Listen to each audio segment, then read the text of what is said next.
కార్తీక సోమవారం కదా, no onion no గార్లిక్తో సొరకాయ పాలకూర, సొరకాయ కూర చూపిస్తాను 2 స్టెప్స్లో. ఆయిల్లో తిరగమాత దినుసులు, టర్మరిక్, పసుపు చేసి పెట్టుకున్న సొరకాయ అండి. వీకెండ్ ఇలా కట్ చేసుకుంటే మనకి టైం కలిసి వస్తుంది. పొద్దున్నే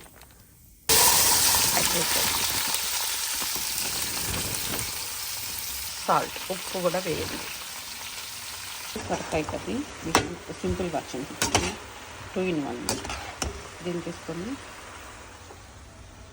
కుక్కర్లో వేయండి.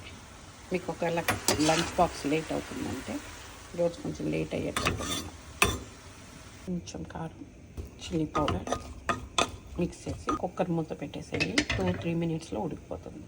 పెట్టి ఒక్క విజిల్ అంతే. ఇది ఈజీగా అయిపోతుంది. ఒకవేళ కుక్కర్ ఇష్టం లేని వాళ్ళు ఇలా బయట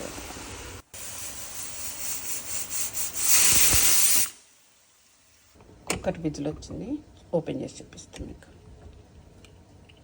చూసారా, బ్రహ్మాండంగా ఉడికింది.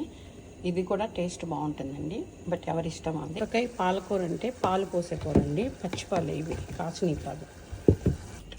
లోకి మార్చి చూపిస్తా, క్లియర్గా ఉంటుంది మీకు. యమ్మీ సొరకాయ కూర ready, cooker version ready to serve. Karthika సోమవారం కదా, నో ఆనియన్ నో గార్లిక్తో సొరకాయ పాలకూర